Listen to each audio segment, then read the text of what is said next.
boys and girls of grade 5, and welcome to another English language lesson.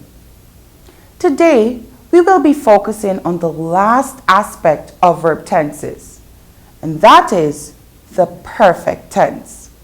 So let's get into it. The perfect tense sometimes seems to be the more difficult tense for English language learners. The term perfect can be confusing. What does grammar have to do with making mistakes? When you're talking about grammar, perfect, however, has a different meaning. It comes from the Latin word perfectum, which means complete. Therefore, perfect tense refers to completed actions. The most important thing to remember about perfect tense is that it refers to completed actions. If you get confused, try replacing perfect with completed, and you can see the relationships between the two much more clearer. Perfect tense generally focus on how a past action affects the present. For example, I have already eaten. The suggestion is that the speaker is not hungry. The perfect tense usually expresses action that has already been completed. The perfect tense is a verb form that indicates that an action or circumstance occurred earlier than the time under consideration. An example of a perfect tense construction is I have made dinner. Although this gives information about a prior action, which is making dinner, the focus is likely to be on the present consequences of that action, the fact that dinner is now ready. There we can see from the example how a past action, making dinner, affects the present. Now, when we use this perfect tense, it is used to refer to an action or state of being that has been completed at the time of speaking. There are various forms of the perfect tense. There is present perfect tense, past perfect tense, and future perfect tenses. The correct form of the verb to have and or past participle are some of the things that are needed to form this verb tense. So let's delve a bit further. What is this present perfect tense? The present perfect tense expresses a present action that began in the past and is now completed in the present. This tense is used to show a link between the present and past and is commonly used in everyday conversation, in news, on the radio, or even when we're writing letters. The time of the action is usually not always specific. For example, when using this tense, we might make use of phrases such as some time ago or over the past hour. For example, I have seen Star Wars. The use of the present perfect tense here, which is have seen, gives us three pieces of information. First, it tells us that the event has finished, seen. Second, it tells the exact time of action, which is unknown or unimportant. Thirdly, it suggests that the experience of seeing Star Wars has some effect in the present. Now, how do we form the present perfect tense? The construction of this tense is very straightforward. First, we need have or has. We need have or has, which you should know by now are auxiliary or helping verbs. Has can be used with singular subjects, and have can be used with plural subjects. The second part that we would need is the past participle of the verb. Remember, we had formed past participles in our last lesson, where for regular verbs we added ed, and irregular verbs had different verb forms. Therefore, the present perfect tense is formed by using has or have with the past participle of the verb. So let's look at two examples. I have walked on this path before. The present perfect tense in this sentence is have walked. We use have with the pronoun I, and walked is the past participle of the verb walk. Also, Sarah has gone to church. The present perfect tense is has gone.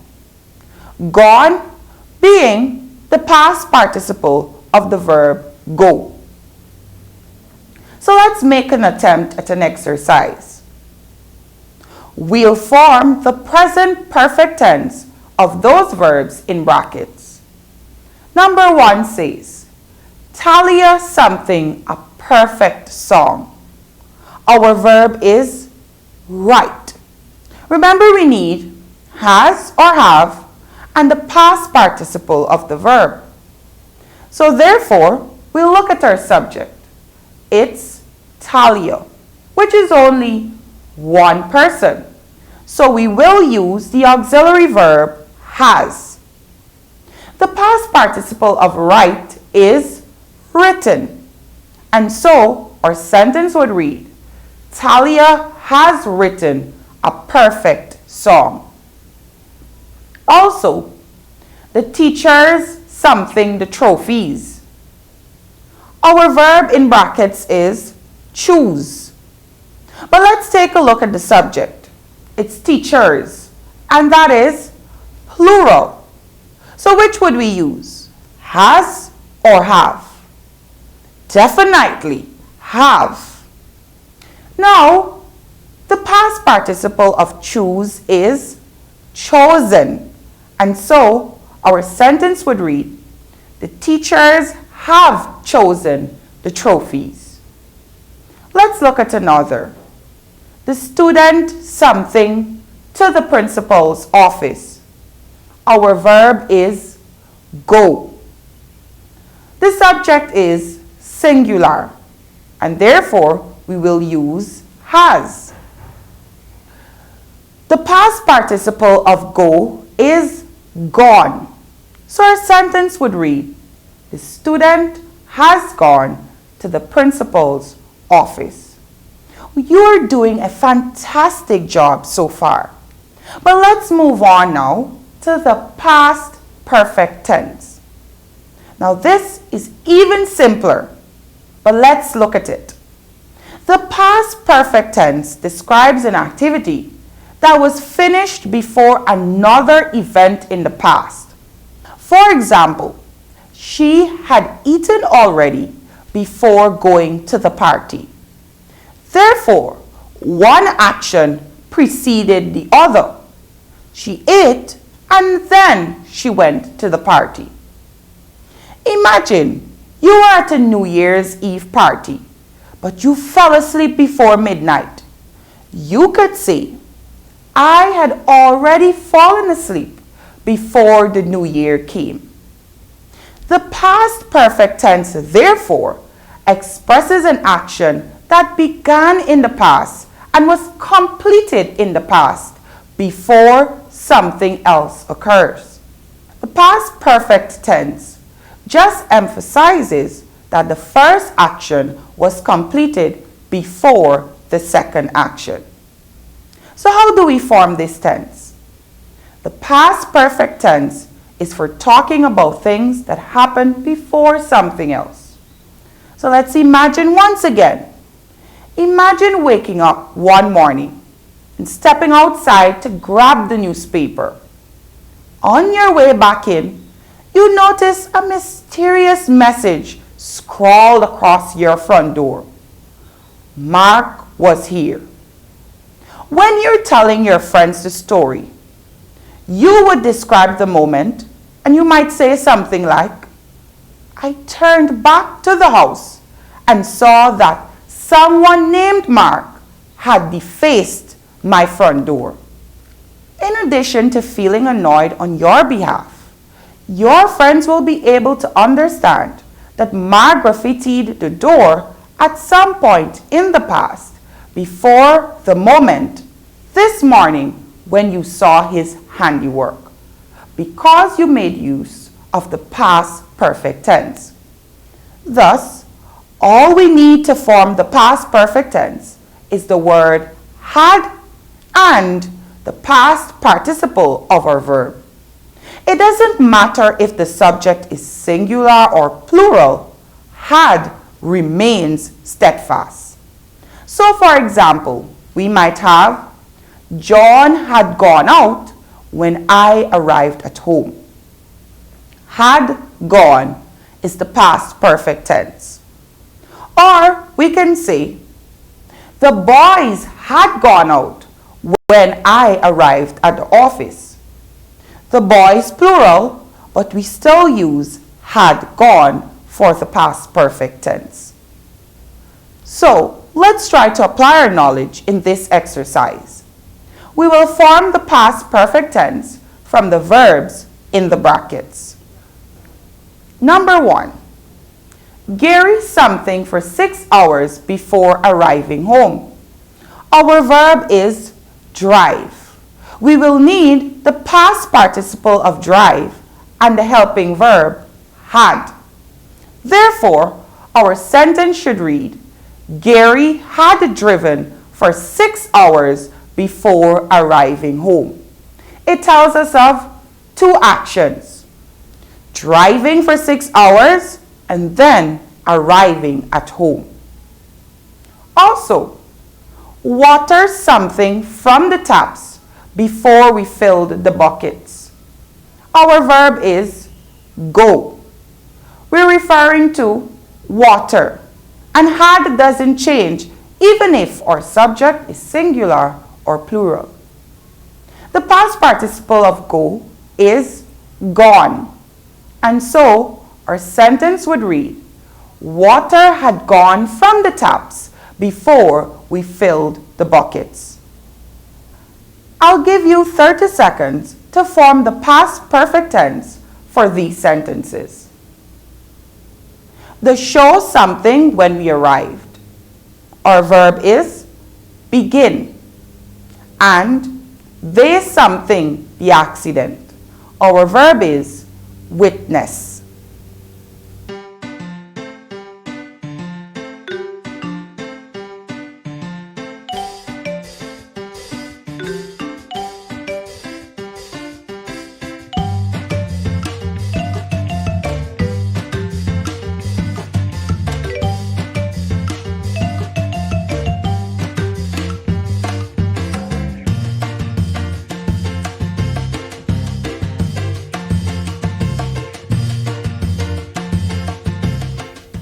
So, let's check in to see if those answers are correct. The show had begun when we arrived, and they had witnessed the accident. Good job so far. So let's move on. We want to now take a look at the future perfect tense. So, we use the future perfect tense when you know that one future action will be completed before another future action. For example, I will have graduated from college before my little brother graduates from high school. The future perfect tense has very limited use because we rarely know a future sequence of events with any certainty. There is no guarantee that one action will occur after the other. When this tense is used, the future perfect tense usually refers to major life events that are planned years in advance. So, let's imagine that your friend Linda asks you to take care of her cat for a few days while she goes on a trip. She wants you to come over today at noon so she can show you where to find the cat food and how to mash it up in the bowl so that Fluffy will deign to eat it. But you're busy this afternoon, so you ask Linda if you can come at 8 o'clock tonight instead. No, she says, that won't work. At 8 o'clock, I will have left already. So what does the future perfect tense tell us here? It tells us that Linda is going to leave for her trip sometime after right now, but before a certain point in the future, which is 8 o'clock tonight. So how do we form the future perfect tense? The formula for the future perfect tense is pretty simple. All we need is will have and the past participle of the verb. Again, it doesn't matter if the subject of your sentence is singular or plural. The formula doesn't change. So we can have, for example, she will have returned the library book by now. Will have being our future perfect tense. Or the competitors will have swum 3 kilometers by sunrise. Will have swum, the future perfect tense. So let's make an attempt at this exercise. I will do the first one with you, but the other 3, you will take a minute to get them done on your own.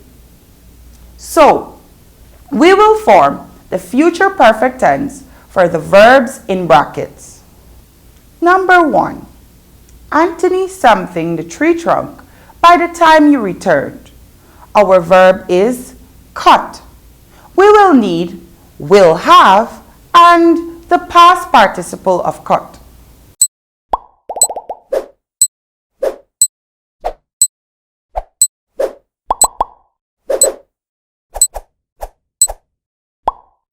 The past participle of cut is cut. And so our sentence would read, Anthony will have cut the tree trunk by the time you return. So take a minute to do these 3.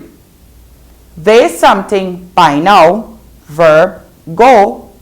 They show something by this time, verb begin. And our parents something to us by tomorrow, verb speak.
Great! Let's look at those answers. We should have, they will have gone by now. The next one, the show will have begun by this time. And lastly, our parents will have spoken to us by tomorrow. So boys and girls, we have examined the perfect tenses. Present, past, and future perfect tense. But before we go, let's recap. The perfect tenses usually express an action that has already been completed. Therefore, when we use the perfect tense, it is used to refer to an action or state that is completed at the time when we're speaking. There are three forms of the perfect tense. As we stated, present, past, and future perfect. The correct form of the verb to have and the past participles of these verbs are all that is needed to form the perfect tense.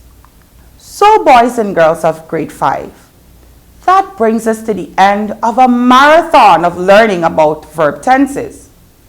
I hope it is now crystal clear on how to form the various verb tenses from present to perfect tense. For further practice exercises, be sure to check your new Junior English Revised and Fun with Language Book 5 in order to apply what you have learned. Also, be sure to revise the formation of these tenses in order to commit to memory what you have learned. As I usually say, we cannot just wish for good grades, we need to work for it. So until our next lesson, I'm your English teacher, Miss Melissa, saying goodbye for now.